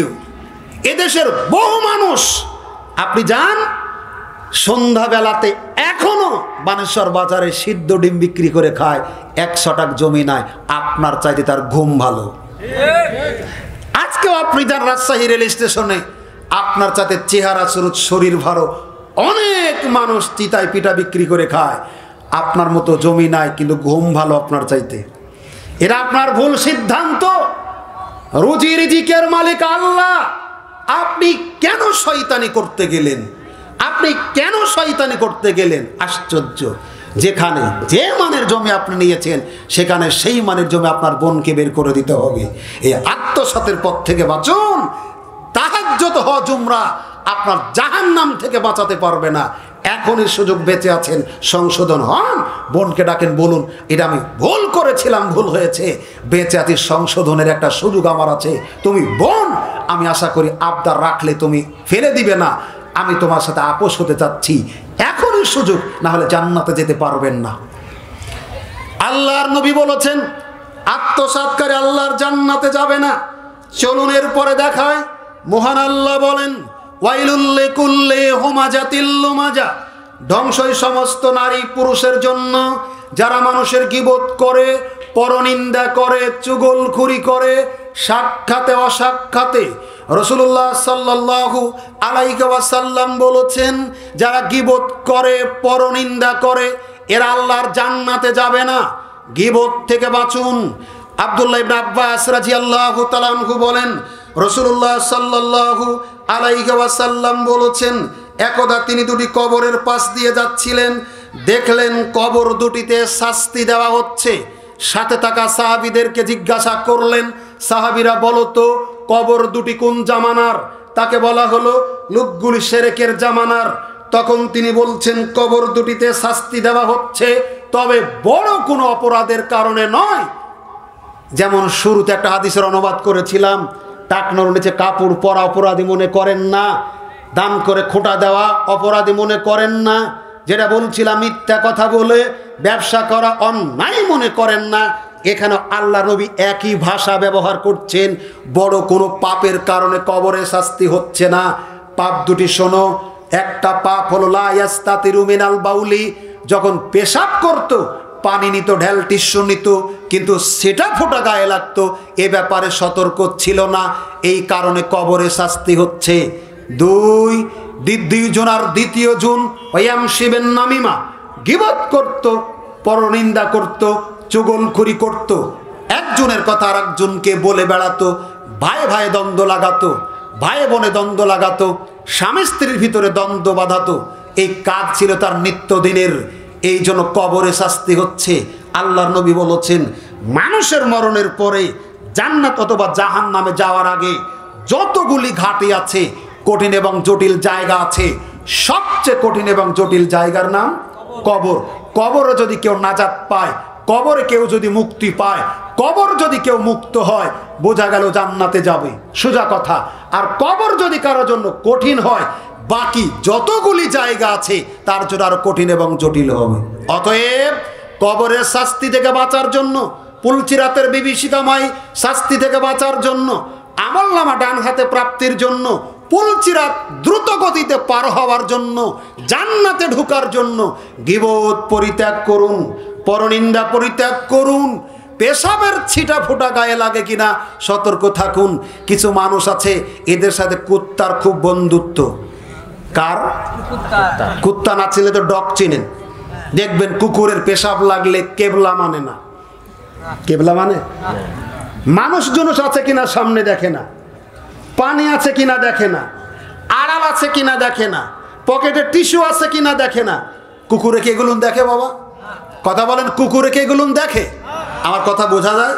কুকুরে দেখে না। কিছু মানুষ আছে দেখবেন পেশাব লাগলে এরাও দেখে না, সামনে পিছনে কেউ আছে কিনা, আড়াল আছে কিনা, ঢেলা আছে কিনা, পানির ব্যবস্থা সামনে আছে কিনা, এটা কেবলা কিনা। মানে কুকুরের যেমন পেশাব লাগলে এক পা তুলে পেশাব করে, এই মানুষ নামের কুলাঙ্গার এও একই রকম আচরণ করে। কথা বলেন, কষ্ট লাগে। আশ্চর্য, আপনি হলেন সৃষ্টির শ্রেষ্ঠ, সুবহানাল্লাহ। দেখেন বহু সৃষ্টিজীব কুকুর ঘুরে রাস্তাঘাট, আপনার মনে হয় না কখনো আল্লাহ ইচ্ছা করলে আমাকে কুকুর বানাতে পারতেন? বাবা এরকম হয় না? শুকুর ঘুরে আমাদের মন কখনো বলে না আল্লাহ ইচ্ছা করলে আমাকে কুকুর বানাতে পারতেন? আমাকে কুকুর না বানিয়ে, শুকুর না বানিয়ে, বানর না বানিয়ে, রাস্তার পাগল না বানিয়ে আল্লাহ আমাকে আপনাকে সৃষ্টির শ্রেষ্ঠ করে সৃষ্টি করেছেন। এজন্য আপনি শুকরিয়া আদায় করতে গিয়েই কি পেশাব করে পানি নিলেন না? আপনার লজ্জা কবে হবে? আপনার শরম কবে হবে? আপনি এত নির্লজ্জ কেন? আপনি এত বেহায়া কেন? আপনি এত অসভ্য কেন? আপনার হায়ার উদয় কবে হবে? সম্মানিত উপস্থিতি, চলুন আপনাকে বলি, রাসূলুল্লাহ সাল্লাল্লাহু আলাইহি ওয়াসাল্লামের সাহাবী আলী রাদিয়াল্লাহু তাআলা আনহু বলেন, রাসূলুল্লাহ সাল্লাল্লাহু আলাইহি ওয়াসাল্লাম বলেছেন, কেউ যদি নিজের বাপ ছাড়া অন্যকে বাপ ডাকে, কেউ যদি নিজের বাপ ছাড়া অন্যকে বাপ ডাকে, যাকে বাপ ডাকছে ও জানে এ আমার বাপ নয়। বোঝাতে পারিনি? আমি যদি কাউকে বাপ ডাকি, নিজের বাপকে অবজ্ঞা করে, অবহেলা করে, অবমাননা করে যাকে বাপ ডাকছি আমি জানি এটা আমার বাপ নয়, আল্লাহর নবী বলেছেন এই ব্যক্তির ফরজ নফল কোনো ইবাদত আল্লাহর কাছে কবুল হবে না। এই ব্যক্তি জান্নাতে তো যাবে না, জান্নাতের সুগন্ধিও পাবে না। অতএব মূল্যায়ন করতে হলে নিজের বাপ মাকে মূল্যায়ন করুন। এমন কাউকে বাপ ডাকবেন না নিজের বাপকে অবজ্ঞা করে, অপমান করে, অবহেলা করে যে আপনার বাপ নয়। চলুন পরবর্তী অপরাধ। রাসূল সাল্লাল্লাহু আলাইহি ওয়াসাল্লাম বলেছেন, যার অন্তরের ভিতরে সরিষার পরিমাণ ঈমান থাকবে এই ব্যক্তি চিরস্থায়ী জাহান্নামী নয়, পাপ অনুযায়ী শাস্তি ভোগ করে একদিন না একদিন জান্নাতে যাবে। আর যার ভিতরে সরিষার দানা পরিমাণ অহংকার থাকবে এ ব্যক্তি জান্নাতে যাবে না। সাহাবীরা জিজ্ঞাসা করলেন, আল্লাহর নবী, মানুষ তো চায় তার জামা জোড়া ভালো হোক, মানুষ তো চায় তার জুতা জোড়া ভালো হোক, এটা কি অহংকার? তিনি বলছেন, না না, আল্লাহ সুন্দর, তিনি সুন্দরকে ভালোবাসেন। তুমি যেমন জামা ভালো হোক চাচ্ছ, আল্লাহ এটা চাচ্ছেন। তুমি যেমন জুতা জোড়া ভালো হোক, সুন্দর হোক চাচ্ছ, আল্লাহ এটা চাচ্ছেন। অহংকার হলো হক জানার পরে গোপন করা। আপনি জানেন তারাবি 8 রাকাত, চাবি দিয়ে দিতে চাচ্ছেন প্রাইভেট কারের 8 রাকাতের দলিল দিতে পারলে, এটাই হলো অহংকার।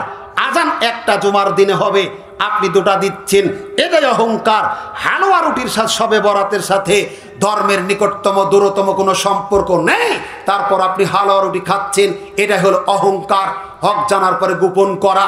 আপনি জানেন ফরজ সালাতের পরে সম্মিলিত মোনাজাত জায়েজ নেই, ঈদগাতে জায়েজ নেই, বিবাহ পড়ানোর পরে জায়েজ নেই, দাফন কাফনের পরে জায়েজ নেই, ইমামতি চলে যাওয়ার ভয়ে হক জানেন তবু করছেন, এটাই হলো হক জানার পর গোপন করা। আপনাকে বলছিলাম এরকম অসংখ্য শিরক এবং বেদাতি প্রথা সমাজে চালু আছে। অনেক হুজুর জানে ইমামতি চলে যাওয়ার ভয়ে মানুষকে বলে না, এটাই হলো হক জানার পর গোপন করা।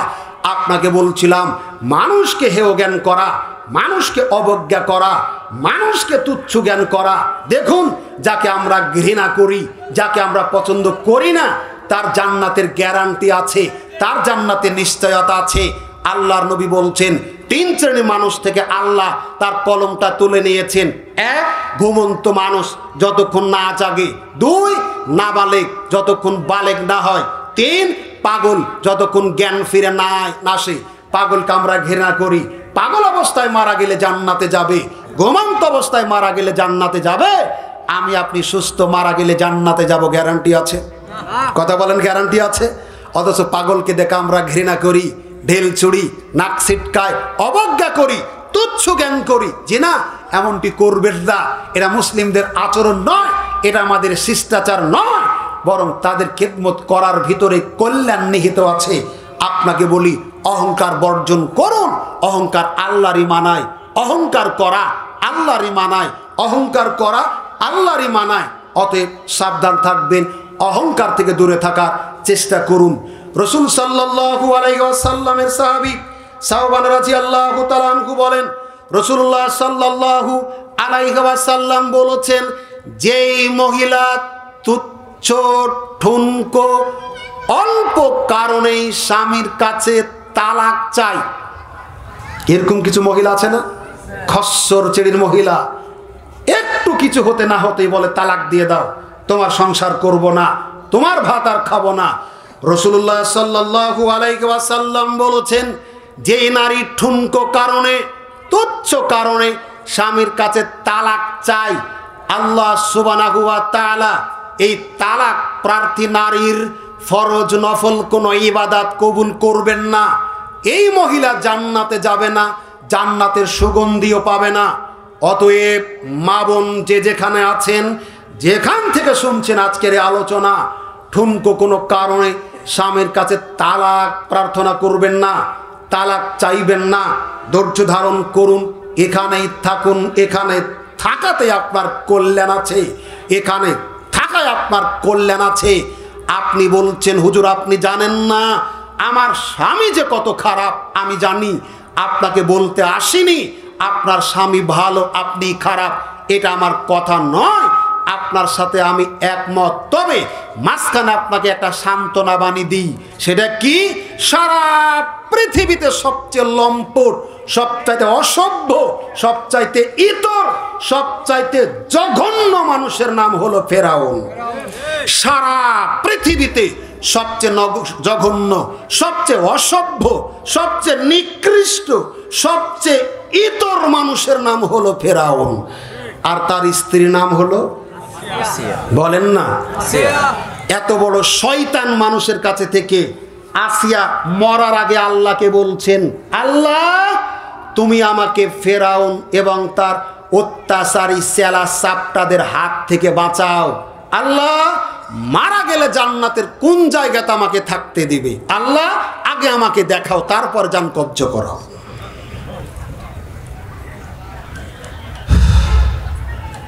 রাসূলুল্লাহ সাল্লাল্লাহু আলাইহি ওয়াসাল্লাম বলছেন, পৃথিবীতে একমাত্র নারী, একমাত্র মহিলা, যেই মহিলা মরার আগে জান্নাতে তার থাকার জায়গা দেখে মারা গেছেন। মা বোন, আপনাকে শুধু অনুরোধ করব, যে হলুদ শাড়ি পরে হাতে একটা ফুল নিয়ে পাচে পাচে ঘুরছেন কুকুরের মতো, আপনার বুকে হাত দিয়ে বলুন, এটা কি জান্নাতে যাওয়ার মাধ্যম? আশ্চর্য! হাজারো মানুষ আপনার দেহটা দেখে উপভোগ করলো, এজন্য কি আপনার এই চেহারা আল্লাহ দিয়েছেন? আপনাকে বলি, এত বড় জঘন্য ইতর মানুষের সাথে সংসার করে মরার আগে যদি জান্নাত দেখে মারা যেতে পারেন আসিয়া, আপনার যোগ্যতা অনেক গুণ বেশি। আপনি কি মরার পরে জান্নাতের আশা করতে পারেন না? বোঝাতে পারি না আপনাকে কথাটা? আসিয়া মরার আগে জান্নাত দেখেছেন বহু কষ্ট করে, আপনি তো মরার পরে জান্নাতে যাবেন আশা করতে পারেন, কিন্তু আপনি যা করেন এটাকে কি সেই আশা করা যায়? অবশ্যই না। অনুরোধ করব আপনাকে, আপনি ধর্মীয় অনুশাসন মেনে চলুন। দুনিয়া যাতে যেমন সুখ স্বাচ্ছন্দ্যে আছেন, জান্নাতেও আপনি এভাবে থাকতে পারবেন ইনশাআল্লাহ। আপনাকে বলি, এরকম করে আপনি সদা সর্বদাই তালাক প্রার্থনা করবেন না। আব্দুল ইবনে আব্বাস রাদিয়াল্লাহু তাআলা আনহু বলেন, রাসূলুল্লাহ সাল্লাল্লাহু আলাইহি ওয়াসাল্লাম বলেছেন, জান্নাতে যাবে না অনেক মানুষ, তার মধ্যে উল্লেখযোগ্য হলো যারা তাদের চুল দাড়িতে কালো রং ব্যবহার করে। রাসূলুল্লাহ সাল্লাল্লাহু আলাইহি ওয়াসাল্লাম বলেছেন, কিয়ামতের আগে পৃথিবীতে একদল যুবক আসবে যারা তাদের চুল দাড়িকে কবুতরের বুকের কালো কুচকুচে পরের মতো, পাখার মতো কালো রং ব্যবহার করবে। আর্লিন, দুলহান, 5 স্টার, ভেসমল, নাম জানা না জানা যত চুল কালো করা উপকরণ আছে এগুলো হারাম, এর ব্যবসা করা হারাম, এই কোম্পানিতে চাকরি করা হারাম। আপনাকে বলছিলাম এগুলো পরিহার করুন। সারা পৃথিবীতে অসভ্য লোক যদি দেখতে চান, ইতর শ্রেণীর লোক যদি দেখতে চান, নিকৃষ্ট লোক যদি দেখতে চান, সবচাইতে নির্লজ্জ লোক যদি দেখতে চান, টাটকা শয়তান যদি দেখতে চান, চুল দাড়িতে যারা কালো রং ব্যবহার করে তাদেরকে দেখুন। আশ্চর্য! 80, 85, 90 বছর বয়স, ওর চুল দাড়িতে কালো রং ব্যবহার করে কি বোঝাতে চায়, ও নিজেকে কি প্রমাণ করতে চাচ্ছে? এক সপ্তাহ গেলেই দেখবেন মাথার দিকের অংশটা সাদা, উপরের দিকে কালো, বিড়ালের গায়ের মতো দেখা যায়। এ নির্লজ্জ, অসভ্য, এ হলো ইতর শ্রেণীর লোক। আল্লাহর নবী বলেছেন, তাহাজ্জুদ পড়ে হজ উমরা করে জান্নাতে যেতে পারবে না, এটা তাকে পরিত্যাগ করতে হবে। করবেন কি? আবু বকর রাদিয়াল্লাহু তাআলা আনহু তার বৃদ্ধ বয়োবৃদ্ধ পিতা আবু কুহাফাকে সাথে নিয়ে নবীজির কাছে গেলেন। দেখলেন তার সাদা ধবধবে চুল দাড়ি, গায়ের লোম। তিনি তাকে বললেন, শোনো আবু বকর, তুমি তোমার পিতার চুল দাড়ি রং পরিবর্তন করে দাও, তবে সাবধান, কালো রং ব্যবহার করবে না। খেতমি রং, জাফরান রং, মেহেদি রং, কালো রং ছাড়া যা আছে এগুলো ব্যবহার করুন। নারী পুরুষ উভয়েই মেহেদি ব্যবহার করবে, খেতমি ব্যবহার করবে, জাফরান রং ব্যবহার করবে। নারী পুরুষ কেউ কালো রং ব্যবহার করবে না, মেহেদি ব্যবহার করবে পুরুষরা চুল দাড়িতে। পুরুষ কখনো হাতে মেহেদি ব্যবহার করতে পারে না, পুরুষ কখনো হাতে মেহেদি ব্যবহার করতে পারে না। হতে পারে এলিট, রাঙ্গাপুরি, মমতাজ, আর যেটাই হোক না কেন পুরুষ হাতে মেহেদি ব্যবহার করতে পারে না। নারী ব্যবহার করবে চুলে, নারী ব্যবহার করবে হাতে, নারী ব্যবহার করবে পায়ে। পুরুষরা শুধু চুল দাড়িতে মেহেদি ব্যবহার করবে, পুরুষরা হাতে মেহেদি ব্যবহার করবে না। আপনাকে বলছিলাম এই অভিশপ্ত পাপ থেকে বাঁচার চেষ্টা করুন। আপনাকে বলছিলাম রাসূলুল্লাহ সাল্লাল্লাহু আলাইহি ওয়াসাল্লাম বলেছেন, কুল্লু উম্মতি ইয়াদখুলুনাল জান্নাহ, আমার প্রত্যেকটা উম্মত জান্নাতে যাবে, ইল্লা মান আবা, তবে যারা আবা তারা জান্নাতে যাবে না। জিজ্ঞাসা করা হলো, আল্লাহর নবী, ওমান আবা, আবা কারা, অসম্মত কারা? তখন তিনি বলছেন, মান আতাগানি, যে ব্যক্তি আমার আনুগত্য করবে, আমার আদেশ নিষেধ অনুযায়ী জীবন যাপন করবে, তারাই জান্নাতে যাবে। ওয়ামান আসানি, আর যারা আমার অবাধ্যতা করবে, আমার আদেশ নিষেধের বিরোধিতা করবে, এরা হলো আবা, এরা জান্নাতে যাবে না। অতএব আমরা রসুলের আনুগত্য করব, রসুলকে মানব আল্লাহর হুকুম মানতে গিয়ে। কেন? আল্লাহ নবীকে মানতে বলেছেন, ওয়ামা আতাকুমুর রাসূলু ফাখুজুহু ওয়ামা নাহাকুম আনহু ফান্তাহু, তোমাদের রসুল তোমাদেরকে যা কিছু দিয়েছেন এটা তোমরা গ্রহণ করো, যা থেকে নিষেধ করেছেন সেটা থেকে তোমরা দূরে থাকো। আমরা কেন নবীকে মানব? আমার আপনার আমলকে যাতে নষ্ট হয়ে না যায়, এজন্য আল্লাহ রাব্বুল আলামিন বলছেন, ইয়া আইয়ুহাল্লাযিনা আমানু আতিউল্লাহা ওয়া আতিউর রাসূলা ওয়ালা তুবতিলু আমালাকুম, হে মুমিনরা, হে অদৃশ্যের প্রতি বিশ্বাসীরা, আল্লাহর আনুগত্য করো, রাসূলের আনুগত্য করো, আল্লাহকে মেনে চলো, রসুলকে মেনে চলো, তোমরা তোমাদের আমলকে নষ্ট করো না। তাহলে রসুলকে কেন মানব? আমল রক্ষা করার জন্য। এখন আমরা কিভাবে তাকে মানব? আজকে 14ই ফেব্রুয়ারি অনেক শিক্ষিত মানুষ বলছেন বিশ্ব ভালোবাসা দিবস। আমি মনে করি আপনার যথেষ্ট জ্ঞান বুদ্ধির অভাব, যথেষ্ট শিক্ষার অভাব, আপনার ন্যাশনাল আর ইন্টারন্যাশনাল সম্পর্কে কোনো জ্ঞান নাই। আপনি কি করে শিক্ষিত মানুষ হিসেবে বলতে গেলেন আজকে বিশ্ব ভালোবাসা দিবস? বলতে পারেন বেহায়াদের, নির্লজ্জদের, অসভ্যদের ভালোবাসা দিবস, কিংবা দেহ ব্যবসায়ী বেশ্যাদের ভালোবাসা দিবস। এটা যৌক্তিক। আশ্চর্য, ভালোবাসতে গেলে আবার দিবস করে পালন করতে হয়। অবাক! বাপ তার ছেলেকে ভালোবাসবে কোনো একটা দিনক্ষণে, মেয়ে তার ছেলেকে, মেয়ে মাকে ভালোবাসবে দিন তারিখ নির্ধারণ করে, ভাই তার ভাইকে ভালোবাসবে দিন তারিখ নির্ধারণ করে। এই ভালোবাসার তারাই যারা ভালোবাসার কাঙ্গাল কোনোদিন পায় না। আমি মনে করি এই নষ্টা চরিত্রের লোকেরা, তাদের হাত বদলের দিন আজকে। 23 সালে একটা ছিল, এটা পুরাতন হয়ে গেছে, 24 সালে নতুন আর একটা চাই। এটা পশ্চিমাদের সভ্যতা সংস্কৃতি, ট্রান্সজেন্ডার বাদে যারা বিশ্বাসী তাদের চরিত্র এটা। কারণ এটা হলো পশ্চিমাদের সভ্যতা সংস্কৃতি। রাত যখন হয়, জলজান্ত তরতাজা টকবগে স্বামী তার স্ত্রীর সামনে একটা যুবতী মেয়েকে বাসায় নিয়ে আসে ডেকে। তার স্ত্রী যখন বলে, স্বামী গো ওটা কে? বলে আমার গার্লফ্রেন্ড। বইয়ের উপস্থিতিতে তার স্বামী তার গার্লফ্রেন্ডকে নিয়ে রাত কাটায় একই ফ্ল্যাটের পৃথক রুমে। নারীর ক্ষমতায়নের যুগে নারীরা পিছিয়ে থাকবে কেন? নারী বলছে তুমি থামো। ও যায় বয়ফ্রেন্ডকে ডেকে আনে, স্বামী বলে স্ত্রীকে ডেকে আমার বয়ফ্রেন্ড। স্বামী অপরিচিত অন্য একটা মহিলাকে নিয়ে এক রুমে রাত কাটায়, ফুর্তি মারে। তার স্ত্রী পর পুরুষ নিয়ে অন্য রুমে ফুর্তি মেরে রাত কাটায়। দেখবেন পশ্চিমাদিদের ছেলেদের মেয়েদের সার্টিফিকেটের নামে, আমাদের সার্টিফিকেটের নামে যখন লেখা থাকে শিক্ষার্থীর নাম, নিচে পিতামাতার নাম, তাই না? ওই দেশের মানুষের সার্টিফিকেটে পিতার নাম লেখা থাকে না, কারণ কয়জনার নাম লিখবি? কারণ একটা মায়ে বাচ্চা জন্ম নিতে গিয়ে কত পুরুষের সাথে যে রাত কাটিয়েছে ওর মাই তো জানে না। আর একটা সার্টিফিকেট এত নাম লেখার অপশন তো থাকে না, জায়গা তো থাকে না।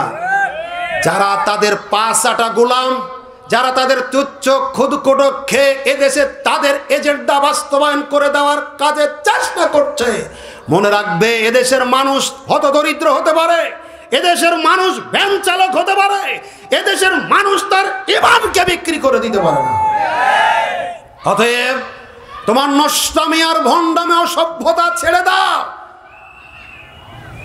কার্তিক মাসে কুত্তার পিছনে কুকুর যেমন ঘুরে ঘুর ঘুর করে তুমি ফুল নিয়ে নাদালের মতো মূর্খের মতো ওর পিছনে তুমি ঘোরো না। চিড়িয়াখানায় আজকে পরিবার নিয়ে ঘোরা বড় দায়। চিড়িয়াখানাতে তো পশু প্রাণী থাকে না, কুত্তা থাকে না। মানুষ কুত্তার চাইতে বেশি খারাপ চরিত্র নিয়ে চিড়িয়াখানার ভিতরেই থাকে। তুমি কি কুত্তা? তুমি কি ছাড়াও? তুমি মানুষ নও? প্রত্যেকটা মানুষের একটা ব্যক্তিত্ব আছে, স্বকীয়তা আছে, নিজস্ব সভ্যতা সংস্কৃতি আছে। তুমি এত নিচে গেলে কেন? তোমার টাকা বেশি আছে, মাছ গুস্ত কিনে খাও। তোমার টাকা বেশি আছে, ফলমূল কিনে খাও। তোমার টাকা বেশি আছে, দামি জামা কাপড় নাও। তোমার টাকা বেশি আছে, বাড়ি গাড়ি ভালো করো। তুমি অসৎ কাজে গিয়ে ফুর্তি মারতে গিয়ে এই অর্থ সম্পদ কেন ব্যয় করলে? তুমি আজকে ফকির তোমার কাছে যায়, বাসের চড়ে তুমি যাও, 5 টাকা চাইলে অনাহারে আছে, এখানে দিতে চানো না। তুমি যেই কবরে শুয়ে আছে পীর সাহেব, যার টাকার দরকার নেই, পোশাকের দরকার নেই, খাবার দরকার নাই, ওষুধের দরকার নেই, এই মাজারে তুমি লাখো কোটি টাকা ঢালো। তোমার কাছে ফকির যখন হাত পাতে, অসুস্থ মানুষ যখন প্রেসক্রিপশন নিয়ে টাকা চায়, তার মা মেডিকেলে আছে, বাপ মেডিকেলে আছে, ভাই মেডিকেলে আছে, 10 টাকা তুমি তাকে দিতে জানো না। তুমি একটা ফুল নিয়ে তার হাতে 500 টাকা কিভাবে দিতে পারো? তোমার বিদ্যাতে ধিক, তোমার বুদ্ধিতে ধিক, তোমার মানবতাকে ধিক। কবে তোমার সুস্থ ব্রেনের উদয় হবে? এটাই আমাদের প্রত্যাশা আল্লাহ সুবহানাহু ওয়া তাআলার কাছে। অতএব আমাদের মনুষ্যত্ব যাতে নষ্ট না হয়, পশুর মতো না হয়, আমরা আল্লাহর শ্রেষ্ঠ সৃষ্টি, বিবেক বুদ্ধি দিয়ে আমরা যেন আমাদের অর্থ সম্পদকে কাজে লাগাই। নাহলে এমন দুর্দিন দুর্দশা আমার আপনার জীবনে নেমে আসবে, যেটার থেকে বের হয়ে আসার কোনো সুযোগ থাকবে না। সম্মানিত উপস্থিতি, নিশ্চয় জেনে আছেন আব্দুল্লাহ ইবনে মাসউদ রাদিয়াল্লাহু তাআলা আনহু বলেন, রাসূলুল্লাহ সাল্লাল্লাহু আলাইহি ওয়াসাল্লাম বলেছেন, কিয়ামতের মাঠে আদম সন্তানকে 5টি প্রশ্ন করা হবে। এই 5টি প্রশ্নের জবাব দেওয়ার আগে আমার আপনার আমাদের কারো পক্ষে সম্ভব হবে না সামনে এক ধাপ বাড়ানো। 5টি প্রশ্নের একটা হলো, আদম সন্তান, তোমাকে যে সম্পদ দেওয়া হয়েছিল, টাকা পয়সা দেওয়া হয়েছিল, একই গ্রামে তোমরা অনেকেই ছিলে, অনেকে ভ্যান চালিয়ে খেত, অনেকে রিক্সা চালিয়ে খেত, অনেকে দিন মজুরি দিয়ে খেত, অনেকে মানুষের কাছে হাত পেতে খেত। আমি তোমাকে তাদের মতো করিনি। তোমাকে সম্পদ দিয়েছিলাম, বিত্তশালী বানিয়েছিলাম, বাড়ি গাড়ির মালিক বানিয়েছিলাম, তোমাকে অট্টালিকা প্রাসাদের মালিক বানিয়েছিলাম। বলো তুমি এগুলো কোন পথে খরচ করেছিলে? বিশ্বাস করুন, টাকা আপনার একথা ঠিক, বাসা বাড়ি আপনার একথা ঠিক, চাকরি বাকরি একথা ঠিক, তবে এটা আল্লাহর পরীক্ষা। চিনে নিতে বেশি দেরি লাগবে না। আপনাকে অনুরোধ করি, যথার্থভাবে এগুলো ব্যবহার করুন। দুনিয়াতে আপনি ভালো থাকবেন, পরকালেও জান্নাতে যেতে পারবেন। আল্লাহ আমাদের সম্মতি দান করুন, আমিন। আজকের আলোচনার প্রায় শেষ পর্যায়ে চলে এসেছি। বিনয়ের সাথে অনুরোধ করব, আনাস রাদিয়াল্লাহু তাআলা আনহু বলেন, রাসূলুল্লাহ সাল্লাল্লাহু আলাইহি ওয়াসাল্লাম বলেছেন, ইন্নাল মারআতা ইযা সাল্লাত খামসাহা ওয়াসামাত শাহরাহা ওয়া আহসানাত ফারজাহা ওয়া আতাত বালাহা ফালতাদখুল মিন আইয়ি আবওয়াবিল জান্নাতি শাআত। আবু হুরায়রা রাদিয়াল্লাহু তাআলা আনহু বলেন, রাসূলুল্লাহ সাল্লাল্লাহু আলাইহি ওয়াসাল্লাম একদা সাহাবীদের সামনে হাদিসটা বলছিলেন। সাহাবীরা শোনো, পৃথিবীতে বেঁচে থাকা কালীন যার যে ইবাদত আল্লাহর কাছে কবুল হবে, গৃহীত হবে, এর বিনিময়ে আল্লাহ তার জন্য স্পেশাল দরজা দিয়ে জান্নাতে ঢোকাবেন। তার মানে আপনার সালাত যদি কবুল হয়, সালাত আদায়কারীর জন্য একটা স্পেশাল দরজা থাকবে, যেই দরজা দিয়ে মুসল্লিরাই শুধু জান্নাতে ঢুকবে। কারো যাকাত কবুল হলে, জাকাত আদায়কারীর জন্য একটা স্পেশাল দরজা থাকবে, এই দরজাতে জাকাত আদায়কারীরা ঢুকবে। সিয়াম কবুল হলে যেই দরজা, তার নাম কি? রাইয়ান। আল্লাহ নবী বলেছেন রাইয়ান দরজা দিয়ে সিয়াম পালনকারীরা ঢুকবে। তো আবু বকর বসে আছেন এই মাজলিসে, তখন তিনি বলছেন, আল্লাহর নবী, আমার পিতা মাতা আপনার জন্য কুরবানি হোক। এমন কোন সৌভাগ্যবান আল্লাহর কোন বান্দা কি হবে যাকে জান্নাতে ঢোকার জন্য যত দরজা থাকবে প্রত্যেক দরজার ফেরেশতারাই আহ্বান করবেন, আসেন এই দরজা দিয়ে ঢোকেন, আসেন এই দরজা দিয়ে ঢোকেন। কি কথাটা বোঝা যায়? মানে অনুমতি থাকবে, যত দরজা আছে আমার এই বান্দা কোন দরজা দিয়ে ঢুকতে চাচ্ছে, ওর ইচ্ছা মতো, ওর পছন্দ মতো সব দরজা তার জন্য খোলা। সুবহানাল্লাহ বললেন না? মানে বুঝতে পারেননি তো? আল্লাহ নবী তখন বলছেন, আবু বকর, অনেকেই এই মর্যাদা লাভ করবে, অনেকে এই সৌভাগ্য অর্জন করবে, আমি মনে করি তুমি তাদের একজন। আবু বকর রাদিয়াল্লাহু তাআলা আনহু এমন মর্যাদা সম্পন্ন মানুষ, যে মানুষটাকে জান্নাতের সব দরজাতে ঢোকার জন্য আহ্বান করা হবে। একইভাবে রাসূলুল্লাহ সাল্লাল্লাহু আলাইহি ওয়াসাল্লাম বলছেন, যেই নারী, যেই মা, যেই চাচি, যেই খালা, যেই ফুফু, যেই বোন চারটি আমল করবে। কয়টা? চারটি আমল করবে। জান্নাতের যতগুলি দরজা থাকবে এই চারটা আমলকারী নারীর জন্য আল্লাহ সব দরজাই খুলে দেবেন। মা বোন যারা এসেছেন, জীবনে বহু কিছু করেছেন, প্রথম একটা আমল করবেন, যেটা ভুল বুঝতে পেরেছেন, তওবা করবেন। আমরা করব, যারা আমরা আছি প্রত্যেকেই। লাভ কি হবে? আল্লাহ পাক বলছেন, ইল্লা মান তাবা ওয়া আমানা ওয়া আমিলা আমালান সলিহান ফাউলাইকা ইউবাদদিলুল্লাহু সাইয়্যাতিহিম হাসানা। সূরা ফুরকান আয়াত নম্বর ৭০।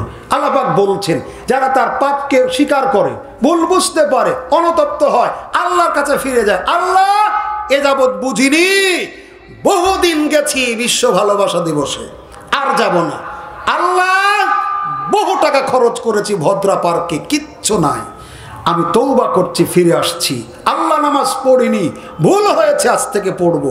এমনি করে জীবনের প্রত্যেকটা পাপকে আল্লাহর কাছে তুলে ধরে, তওবা করে, ফিরে আসে, এরপর ভালো ভালো আমল করা শুরু করে। আল্লাহ সুবহানাহু ওয়া তাআলা বলছেন, ফাউলাইকা ইউবাদদিলুল্লাহু সাইয়্যাতিহিম হাসানা। আমি আল্লাহ এই তওবাকারী বান্দার জীবনের যত পাপ ছিল সব পাপ ক্ষমা করে দিই। শেষ হয়নি এখনো, এখনো শেষ হয়নি। আল্লাহ পাক বলছেন, আমি এই ব্যক্তির 130 বছর জীবনে যত পাপ করেছিল সমস্ত পাপকে তো ক্ষমা করে দিই, যতগুলি পাপ ছিল সমপরিমাণ নেকি দিয়ে বদল করে দিই। এখন শুধু দরকার পাপকে বুঝে তওবা করা। আল্লাহ আমাদের তৌফিক দান করুন, আমিন।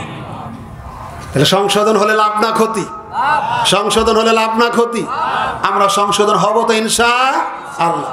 নারী পুরুষ যারা আছি আমাদের ভুলকে আল্লাহর কাছে স্বীকার করে তওবা করে তার দিকে ফিরে যাব। এরপরে লাভ কি?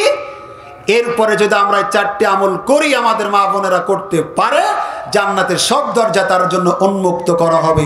এক, ইদা সাল্লাত খামসাহা, যদি কোনো নারী 5 ওয়াক্ত সালাত আদায় করে। নারীদের জান্নাতে যাওয়ার চারটি মাধ্যম, চারটি পদ্ধতি, চারটি কাজ। তার মধ্যে প্রথম কাজ হলো 5 ওয়াক্ত সালাত, নামাজ। 2, ওয়াসামাত শাহরাহা, রমজানের 1 মাস সিয়াম বা রোজা। 3, ওয়া আহসানাত ফারজাহা, পয়লা বৈশাখের অনুষ্ঠানে না যাওয়া, খালি মাথায়, পর্দা ছাড়া বাহিরে বের না হওয়া। ওয়া আহসানাত ফারজাহা, লজ্জাস্থানের হেফাজত করা, কণ্ঠের আওয়াজ নিচু করা, ঢিলা ঢালা পোশাক পরা, বুরকা পরা, মেকআপ পরা, হিজাব পরা, টিপ ব্যবহার না করা। জান্নাতে যাওয়ার তৃতীয় মাধ্যম ওয়া আহসানাত ফারজাহা, লজ্জাস্থানের হেফাজত। 4, ওয়া আতাত বালাহা, স্বামীর খেদমত করা। আরো একবার বলছি, 1, ইদা সাল্লাত খামসাহা, 5 ওয়াক্ত সালাত। 2, ওয়াসামাত শাহরাহা, রমজানের 1 মাস সিয়াম। 3, ওয়াহসানাত ফারজাহা, লজ্জাস্থানের হেফাজত। 4, ওয়াতাত বালাহা, স্বামীর খেদমত করা। এই 4টি কাজ মা বোন যারা এসেছেন তারা করার চেষ্টা করবেন। আমরা পুরুষরা যারা আছি অনুগ্রহ করে মা বোনদের প্রতি আমরা একটু দেখভাল করি। আমরা অনেক গল্প গুজব কিচ্ছা কাহিনী তাদেরকে বলি, দিন ধর্ম শিখাতে ততখানি আগ্রহী নই। তাদেরকে আমরা এই কাজগুলি করার ব্যাপারে উৎসাহিত করি। আল্লাহ সুবহানাহু ওয়া তাআলা দিনের ক্ষেত্রে আমাদের একে অপরের সহযোগী হওয়ার তৌফিক দান করুন, আমিন।